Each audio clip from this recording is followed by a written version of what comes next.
there is power in taking a step back, weigh different options, and then respond rather than react.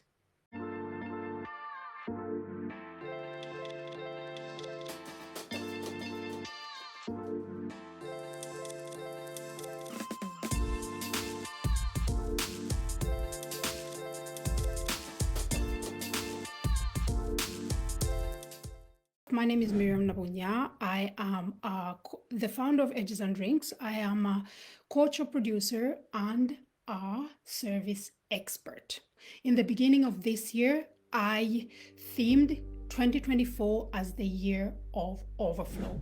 And I've said this before, you might not connect overflow with Black and brown women, and I understand, but this year we are changing the narrative because we are so dedicated in this term that I said we're walking this path together. So every Wednesday I go live and share tools and strategies that will help you to allow yourself to embrace a life of overflow.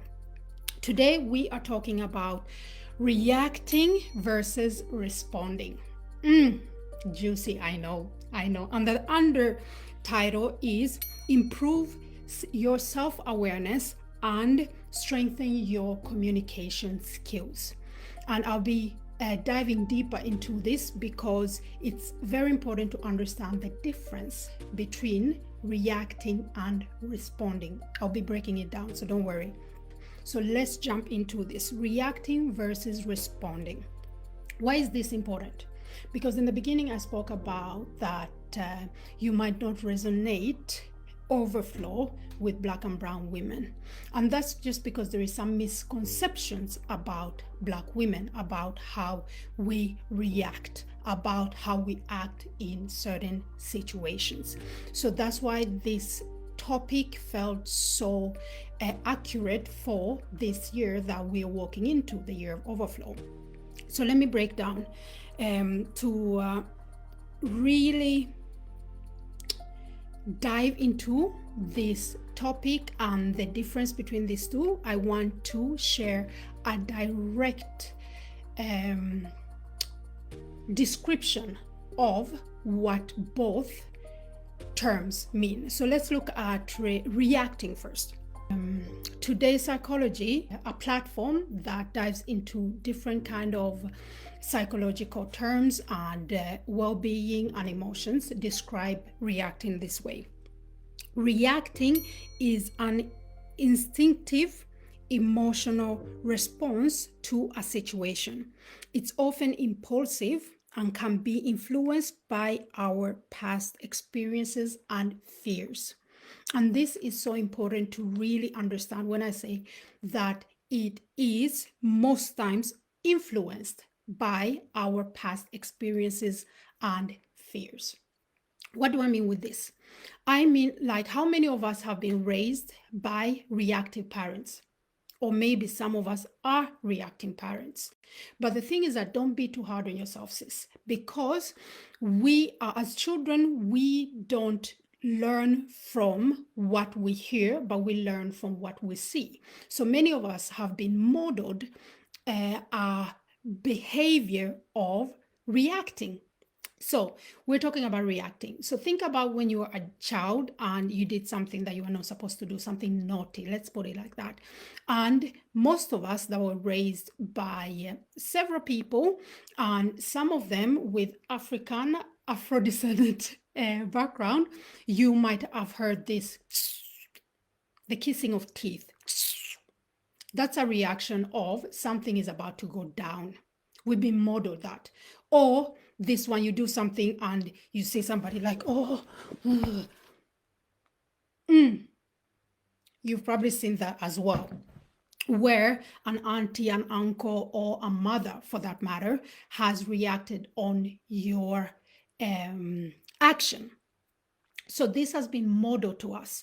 And this is what this description means when it says, like, it's influenced, our way of acting in situations have been influenced of what we've been modeled.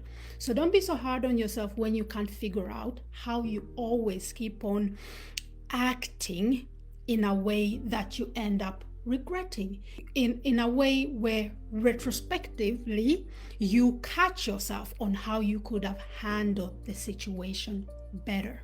We're talking about reacting, the difference between reacting and responding. So reacting being impulsive, emotional, and also related to past experiences or fears. An example, I was raised by many people that I've said before, and some of you know that I was born in Uganda, raised in Sweden, and have been living in Norway for almost 15 years. So in Sweden, I grew up in a Swedish family, in a Swedish foster family. And in this Swedish foster family, I had a reactive mother and I had a responding father. Why is this important? Because they had their hands full with me. We were six children in the household, and I've always been an observant child, but a very reactive child as well.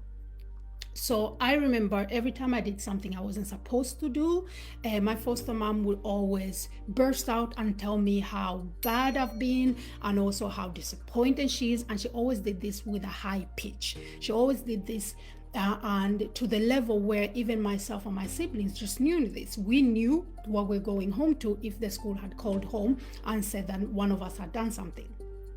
That's a reactive parent. I'm going to a responsive parent, and I will be also diving down in response, but we're still talking about reacting right now. So I was also raised by a responsive father, whereof when he also heard of the different shenanigans that myself or my siblings had done, he wouldn't say anything, but he went quiet, silence, for about 1 to 2 days. And then he would just say something like, I expected more of you. Do better next time.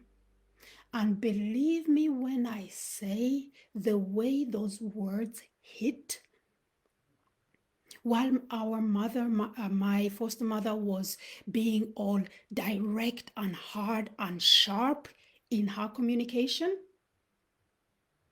he took a step back, let our action marinate, and came back to strengthen us as decision makers and said, do better, and I expected more of you. So letting him down hurt more than the parent that kept on reminding us on how bad we had been and how children are not supposed to act like that, and sometimes how stupid we were.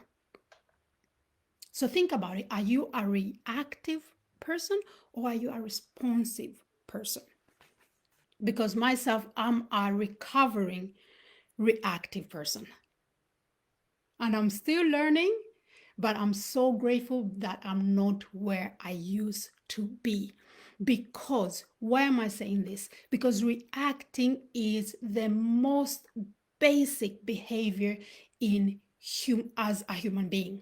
While both of them are very natural and human tendencies, reacting is so basic.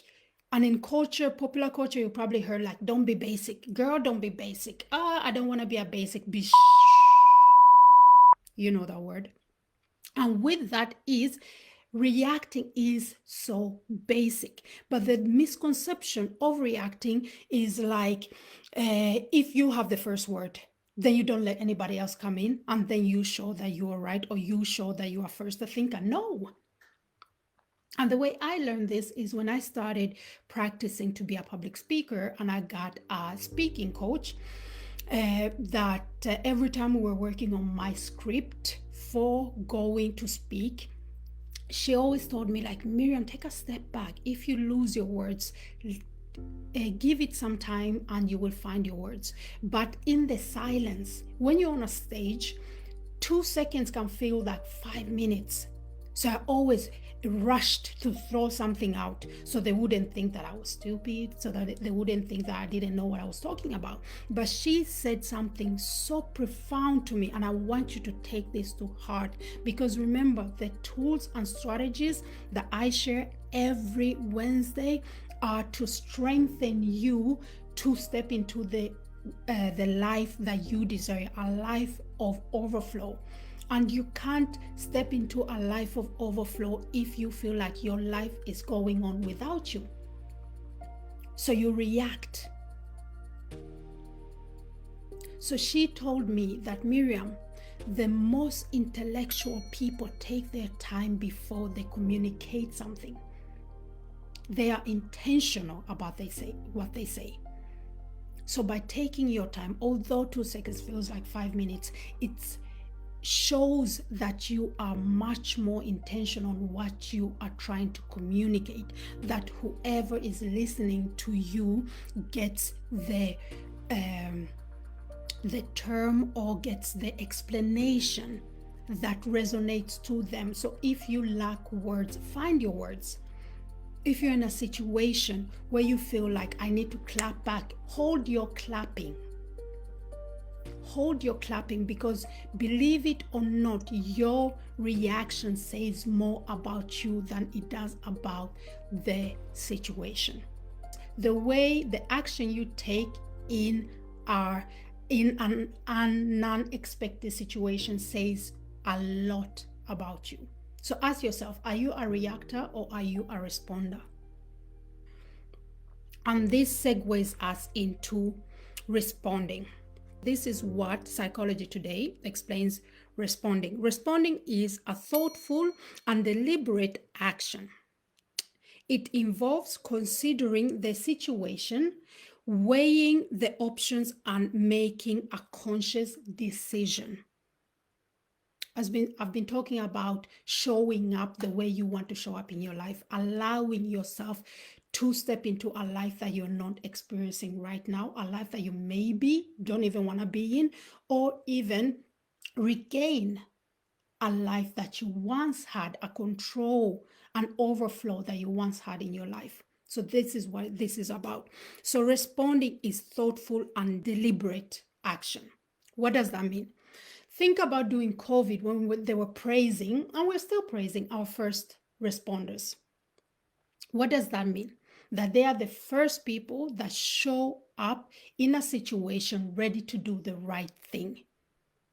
And how are we so sure that they are ready to do the right thing? Yes, because they have vented the situation, they have weighed in the different options and made the right decisions on how to handle the situation. Even if they make a mistake, they can still take a step back and say, this is what we chose to do based on X, Y, and Z. Past experiences have shown us this, and this situation seemed very similar to that experience, so we acted this way. They still have an explanation. They're intentional, even why they took the wrong decision, but they're still intentional, and that also gains them credibility. That gains them respect from us hearing about how they do their jobs. So be a first responder, meaning somebody that shows up ready to make the right decision. And there's so much power in being a responder compared to being a reactor. You know? I remember back when I was, this is 19 years ago, when I was taking my license, a driver's license, and I was an unnatural gifted individual when it came to driving. I'm not gonna lie, but I've had my license for 19 years and I'm not letting it go. But it took so much humbling myself to learn how to drive. I shared a little bit about my reacting mother. The thing is, why this I know now. Remember, life is lived forward but understood backwards. Her life and my life would have been much easier if I knew this back then, but I didn't. But I know better, so I'm doing better. So what I know now is herself and myself, we couldn't practice driving together, and I didn't understand it then. I thought that she didn't want to help me. I thought that she was too jumpy. But the thing is that she was a reactor and I was a reactor. Two reactors can't make the right turn. Let me say that again. Two reactors can't make the right decision. This can be if you maybe live in a household of two reacting parents, maybe you and your partner are two reacting parents. Take a step back and evaluate that. And why I was comparing this to the situation of why when I was taking my driver's license is I sooner got a driver's aid teacher. I felt like this guy was too calm and I didn't even know how long it was going to take for me to take my license. But it wasn't until I think it was our eighth lesson, that I really understand what he was trying to implement in me. I wanted to start by doing ice driving because everybody says ice driving is so easy, nobody can fail at that. And I wanted to boost my own ego. So I was just like, let's start with ice driving. And he was like, no, I want to find out which kind of driver you are. So we were driving and we're coming to a cross light. There was several cars ahead of me. And then he said, like, you need to prepare for coming to the crossing. And I said, like, yeah, but it's I see that it's green, so it's okay. Let me just uh, press the gas. And then he said, like, no, you have to predict your next step. You have to plan your next step. So he said, look through the windshields of the cars ahead of you so you can see what they're doing. Is their foot on the brake? Are they slowing down? And I was like, there's 3, 4 cars in front of me. Don't worry about it. We're good. And he said, like, no, Miriam, as to be a responsible driver, you need to plan your next step. And sooner or later, I started understanding, or I thought. So after the 6th lesson, we went ice driving. And every time we came in a turn, I kept the same speed. And every time the car kept on spinning. And I thought, this brother is trying to kill us. This brother is literally trying to kill us. And every time he just said, as soon as the car had stopped spinning, he said, do it again. Do it again. And after a while, I got so mad at him. And then he said that, Miriam, there is a lesson to be learned here. Do it again. So, and every time the car started spinning, my heart rate went up and I started breathing heavily because I felt like we were just about to die. But he was calm. So after a while, coming into a turn while we're doing ice driving, I slowed down. And as we came into the curve, that's when I accelerated and speed up to get outside of the turn. And the first time I did that, he said, stop the car. And then I thought he was going to tell me off again. And this is where my lesson was made. He said that, Miriam, this is you planning your next move. When you go into a curve and not come in the same speed, you don't know what's hiding around that curve. You don't know how icy, how slippery that curve is. So by slowing it down, you are planning, you're taking responsibility both for my life and your life, and also taking care of the car. And that's how I understood the difference between reacting and responding. But of course, as all lessons that we learn in life, we have to keep on relearning them before they can stick. So remember, I said I am a recovering reactor. So why am I pushing the difference between reacting and responding? Because your actions say more about you than your words. They really do. And if you keep on always being a reactor, you're giving away your power, you're giving away your authority, and you're also giving away your respect. And most reactors don't understand that this is what is going on. So I really want you, sis, to lean into becoming more of a responder. First responders save lives. Reactors can make a bad situation even worse. A story about a reactor. My sister lives in Malmö, and she heard about death shooting that happened in a crossing just outside of a restaurant.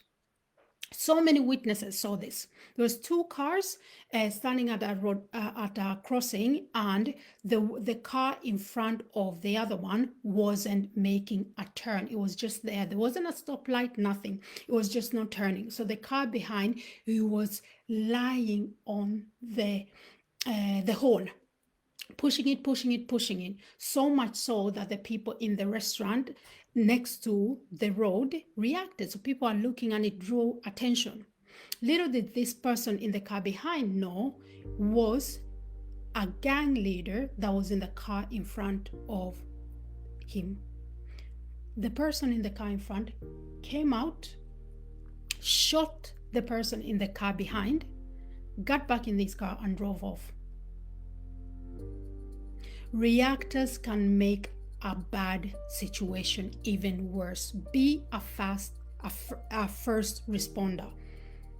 Somebody that shows up ready to make the right decision in a very chaotic or fearsome situation. So, when you are a responder, you can maintain rationality and respect even when you're being disrespected. Let that marinate. Let it marinate. Some of us are probably going to school with reactors. But the thing is, if you react on everything, if you react on every ignorant thing that comes your way, every time when life starts lifing, sis, you are giving away your power of enjoying your life. So practicing to become a responder, you regain your power. You are more aware of what you do. You're intentional in what you do. And like I just said, as a responder, you can maintain rationalities in situations where you're even being disrespected. And what I didn't know, that there is also power in silence. There is power in taking a step back, weigh different options, and then respond rather than react. So it's very important to know your company, because they say that we are a result of the 5 people that we hang the most with. So are you surrounded by reactors? You can be a responder that gets converted into becoming a reactor. Let me tell you, once I was standing outside of my office building, this lady passes by, and she looked so nice. She looked so nice, so much so that it stopped me in my plan and where I was going to stop and tell her and to share this and say that, you know what? I just wanted to say, I'm sorry to interrupt, but I just wanted to say, you look so nice and you look so elegant. You would never guess what happened afterwards. This woman slapped me so hard that I could feel the taste of blood in my mouth. She slapped me so hard that I bit the inside of my chin. And while I was sharing this with some friends, they were like, okay, what did she say when she stood up from the ground? Meaning I should have slapped her back or even boxed her, something. That's what a lot of my friends then said. But I didn't. Remember, when you know better, you do better. I asked her if this was necessary. Turns out this woman was deeply depressed and had daily anxiety attacks. So while I stopped her on her walk and gave her compliments, she thought I was mocking her. I would have never found this out if I would have slapped her back. And God knows what would have happened if I did. When you choose, when you practice to be a responder, you also make better decisions. You also have more humbleness. You also have understanding. Understanding is a sign of wisdom. So think about that when you internally seek and ask yourself, am I a reactor or am I a responder? Let me break down how you can practice to become a responder, because being both reactions, both behaviors being very natural to us as humans, being a responder can be learned. Being a reactor is basic, meaning you don't need to do much to be a reactor, but being a responder is a choice. So I want to share 5 steps that will help you become more of a responder in your life and take back your power, to strengthen your communication skills and also have more authority in your own life. Because life does life. But sometimes it's about, you know what, not even sometimes, most times it's about how you show up in these situations, how you show up when life is lifing. That makes the difference. So here are 5 steps that I believe will help you to become more of a responder. Remember, we're building first responders, people who show up ready to make the right decision and make a bad situation better. So the first step is name your emotion. I know it's hard, but many times, like for instance, when I shared the story about this lady that slapped me, experiencing anxiety, experiencing depression. If you've never experienced the anxiety or anxiety attack, this is a rush that happens in your body, and it's a fight. It gives signals that you're in danger and you just want to flee the situation. But the thing that you don't do in that situation is thinking and analyzing your emotions. So the first step is to help yourself become more of a responder is name the emotion, verbalize it, say it out loud, or write it in a journal. I've expressed this before. I'm a very, very big advocate of journaling because it helps you get clarity. And with clarity, you can make better decisions. So write down the emotion that happens that you feel when you want to react. And also, the other thing is this helps your brain realize that the situation is temporary, just like an anxiety attack. You can act like your whole life is messed up. You can act like everything is bad and you just want to disappear. But that's a temporary situation. So by writing down your emotion, you are more aware of what's actually happening inside of you, and you can handle the situation better next time it happens. Tip number 2 of 5 to become more of a responder than a reactor is recognize how your body feels. You've probably seen this like in a fight or so, or before somebody does something irrational, is the chest is out and they're probably breathing heavily.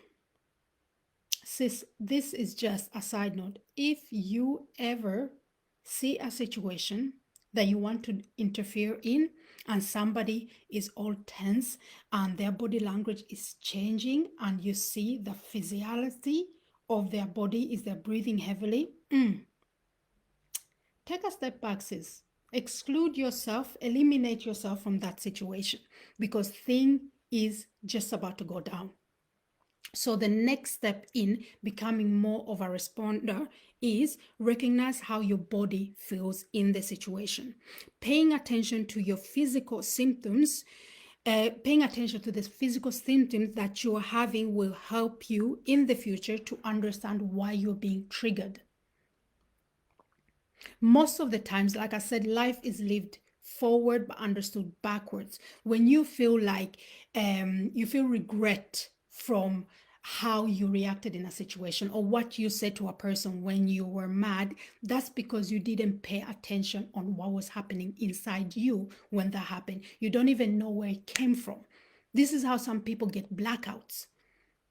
So pay attention to what's happening in your life, what's happening in your body, what's happening in your body more before you go off on somebody. There is a reason why you get triggered the way you get triggered.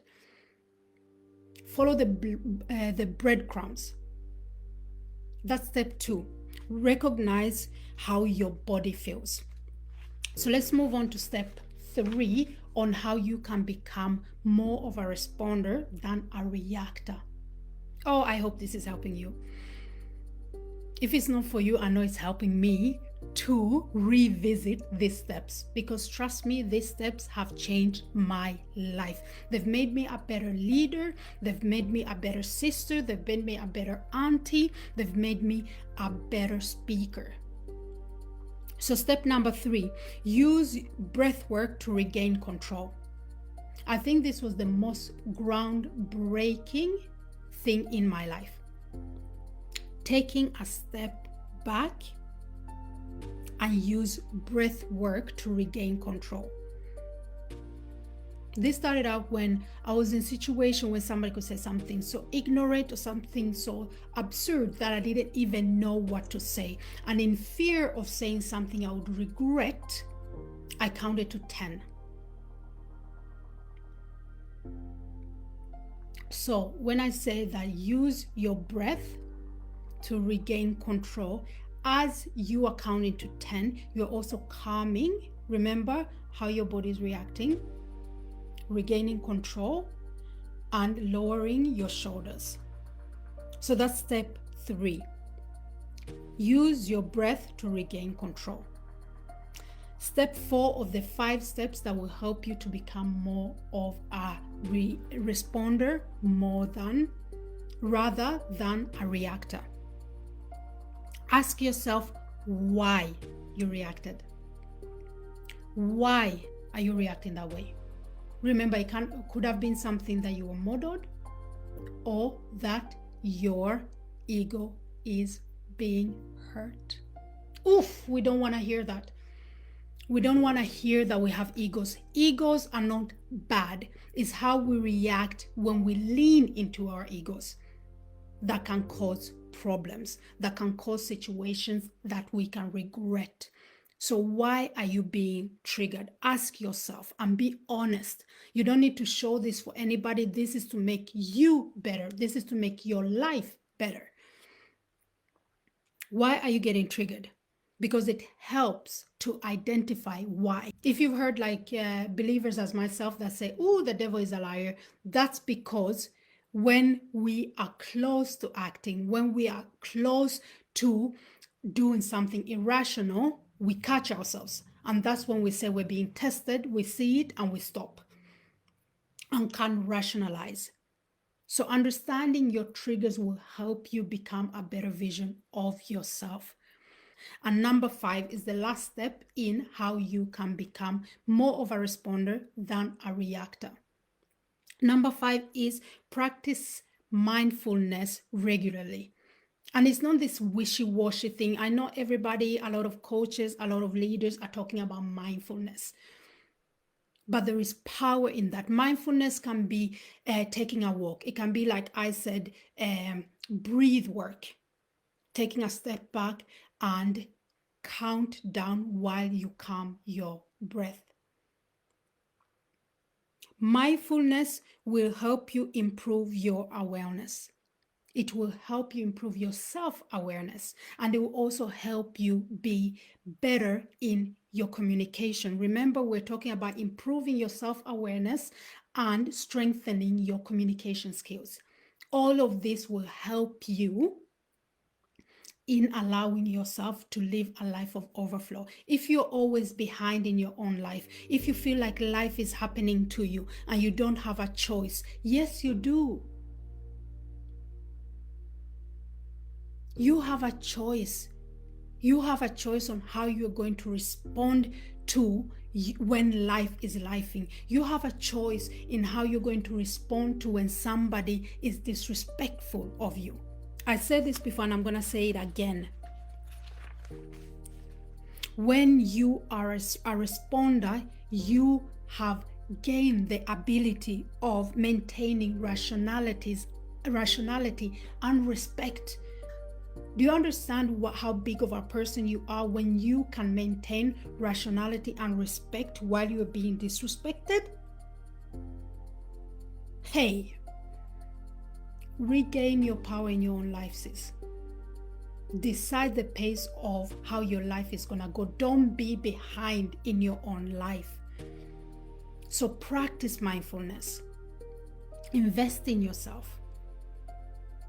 And follow your vision. Follow your vision of gaining a life of overflow.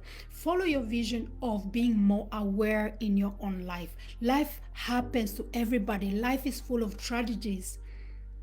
Things happen to everybody. What differentiates us is how we are in when life is lifing. We're talking about reacting versus responding. So, to summarize these 5 steps that I hope will really help you become more of a responder, to become a first responder and not a reactor in your own life. Here they come. 5 steps. The first one is name your emotions. What is happening in you when you want to react? Write it down. Say it out loud. Number 2, recognize how your body feels. What's happening in your body when you want to react? Is your chest all blown up? Are you breathing heavily? Something is about to snap. Recognize. It gets tiresome to have to apologize all the time. I don't know about you, but it's tiresome. Recognize what's happening in you. That's step 2. Step 3, use your breath to regain control in the situation. Take a step back. Count to 10 as you lower your breath and your shoulders go down, and then respond rather than reacting. That's number 3. Number 4, ask yourself why you are triggered. There is a reason. We don't just snap. We don't just react. Have you been raised by a reactor? Has your ego been bruised? Has somebody disrespected your honor? There's something underlying, there's a root to why you react the way you react. Ask yourself why you reacted. Why did you get triggered? And number 5, practice mindfulness regularly. And mindfulness can look different to everybody. Mindfulness can be sitting in silence, having some solitude time for yourself every morning before you go into the world, before everybody starts taking time of you. For me, it's working out. I love working out. I'm not the best person to work out with because that's my time. That's me time. That's my mindful time. And some people will say like, oh, lifting weights is not mindful. It is for me. Maybe it's stressful for you, but for me, it's mindful. So practice it. Gain alignment in yourself before you start giving of yourself. Because if you start giving of yourself before you have had time for yourself, before you even have time to organize your feelings, how has your night been? How do you want your day to be?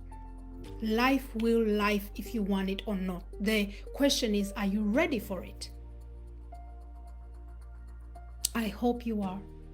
That's it for now. Remember to drink your water, mind your business, and guard your peace. Become a first responder and not a reactor. Thank you so much. Bye.